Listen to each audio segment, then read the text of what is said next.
Vaksin gratis berhadiah es krim ini digelar di Gedung Arafah Asrama Haji Sudiang, Kecamatan Biringkanaya, Kota Makassar.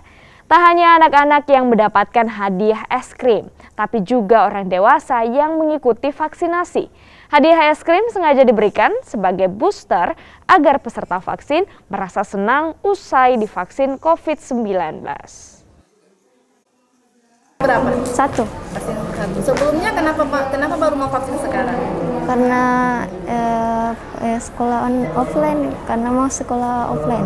Ini antusiasme sangat tinggi ya, dan itu merupakan berita-berita yang positif. Itu artinya pemerintah melakukan kampanye program vaksinasi yang cukup diterima oleh masyarakat. Karena di beberapa daerah yang kita kunjungi malah antusiasmenya sangat tinggi untuk melakukan vaksinasi, gitu ya. Jadi kita sangat senang, sangat gembira karena itu artinya vaksinasi ini bisa kita jalankan cukup efektif untuk mencapai sasaran pemerintah.